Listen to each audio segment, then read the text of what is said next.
It is very easy to defeat someone, but it is very hard to win someone. किसी को भी हराना बहुत आसान है। कैसे हराना? चाहे फिजिकली हराना, चाहे बातों में हराना।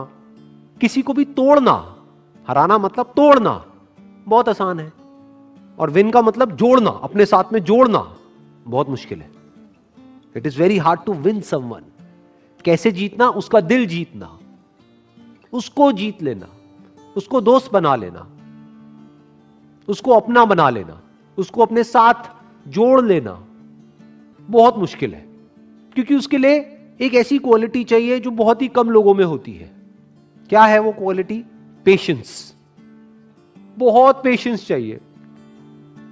जैसे आपके घर में कोई पौधा है, उसको तोड़ना कितना आसान है। उसको पकड़ो और जड़ से उखाड़ दो और फेंक दो, बट उसको पालना कितना मुश्किल है।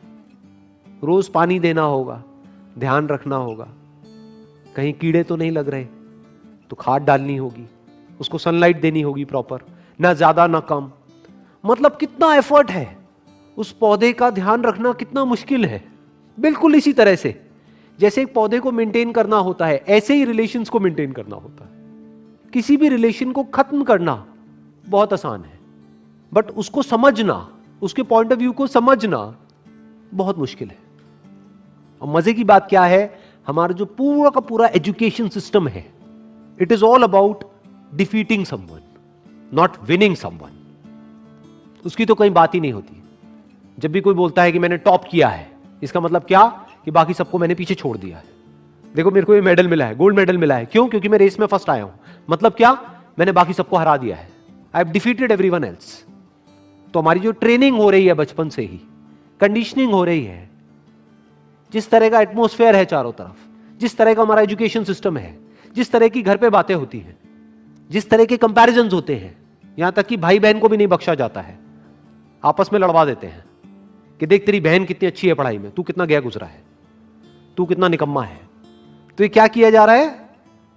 कंपटीशन करवाया जा रहा है और एक दूसरे को पीछे छोड़ने की कोशिश करी जा रही है। चारों तरफ किसी दूसरे को हराने के बारे में सोचा जा रहा होता है। तो ये तो हमारी रग रग में दौड़ रहा है।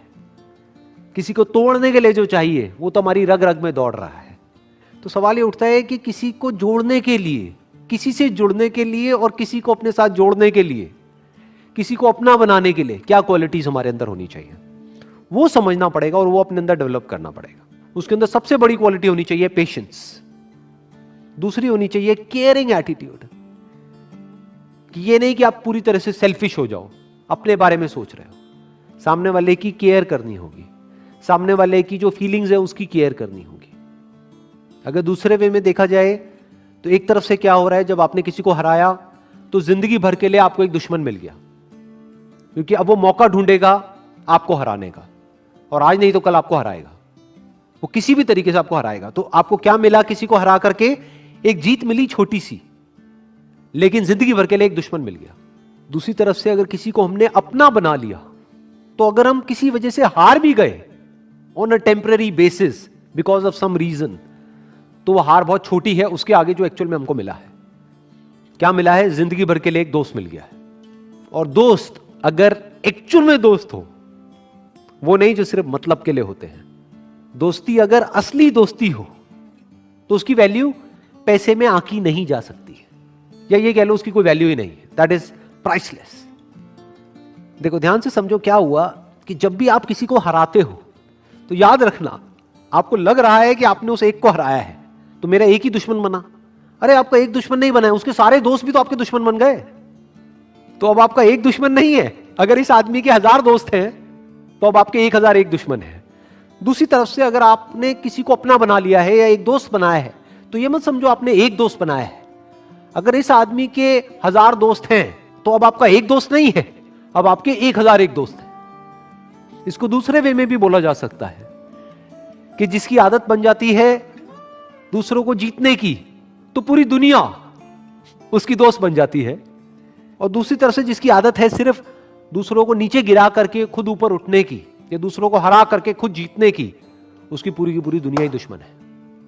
आज नहीं तो कल उसको ये समझ आ जाएगा, पूरी दुनिया उसके अगेंस्ट हो जाएगी। और इस तरफ से अगर किसी के अंदर ये क्वालिटी है तो पूरी दुनिया उसके साथ में आकर के खड़ी हो जाएगी। और इसमें सबसे बड़ा एग्जाम्पल है वो जहां से कि कोटेशन आ रही है, यानी कि डॉक्टर एपीजे अब्दुल कलाम। चाहे कोई भी आदमी हो, किसी भी रिलीजन का हो, किसी भी कंट्री का हो, सब उनकी रिस्पेक्ट करते हैं। ऐसा कैसे हो पा रहा है? इसका मतलब यह है कि उन्होंने सबका दिल जीत लिया है, सबको अपना बना लिया है। अभी आप लोग जो मुझे वीडियो में देख रहे हैं, मैं आपको स्ट्रांगली रिकमेंड करूंगा कि डॉक्टर एपीजे अब्दुल कलाम की एक बायोग्राफी है जो कि गुलजार साहब ने लिखी है।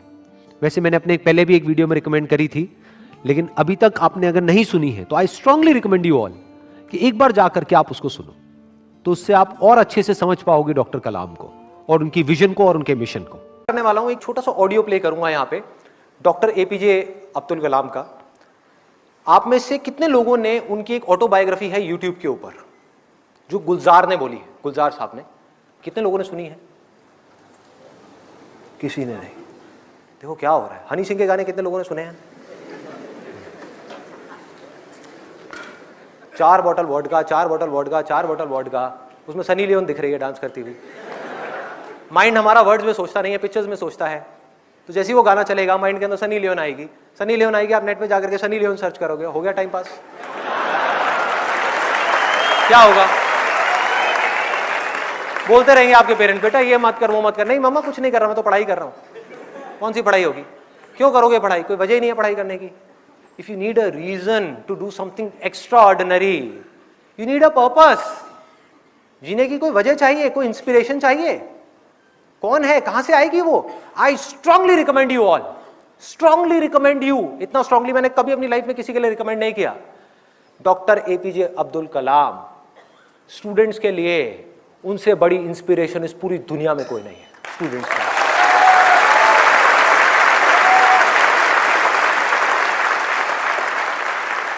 हम एक काम करने की सोचते हैं, करना शुरू भी नहीं करते, सिर्फ सोचते हैं कि हमको ये काम करना है, और सामने से 4 लोग आ जाते हैं रोकने के लिए। 4 लोग आ जाते हैं तरह तरह की बातें करने के लिए कि ये नहीं हो सकता। अरे बड़ा इम्प्रैक्टिकल सा आइडिया है। जब कोई नहीं कर पाया तो तू क्या करेगा? होता है ऐसा? कितने लोगों के साथ ऐसा हुआ है? सबके साथ हुआ है और होता रहता है। और मेरे साथ तो पता नहीं कितनी बार हुआ है। किसी के साथ कुछ ज्यादा ही हुआ है लगता है।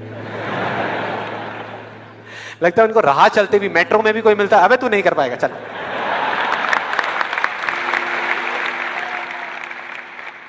तो अब सवाल ये उठता है कि ऐसे में हम क्या करें? ऐसे में जो ऐसी बातें आपको बोल रहे हैं, ना तो आप उनका मुंह बंद कर सकते हो, ना अपने कान बंद कर सकते हो, क्योंकि वो लोग कोई राह चलते लोग नहीं होते, वो आपके अपने होते हैं। आपके अपने फ्रेंड्स हैं, रिलेटिव्स हैं, आपके घर में हैं, आपके ऑफिस में हैं। तो मैं आपको ये नहीं बोल सकता कि आप क्या करो ऐसी सिचुएशन में, लेकिन मैं ये बता सकता हूं कि मैं क्या करता था। जैसे ही कोई बोलता था मेरे को, या आज भी अगर बोलता है कि ये नहीं हो सकता या तू ये नहीं कर सकता, तो मैं ना चुप रहता हूं, ना उनसे लड़ता हूं।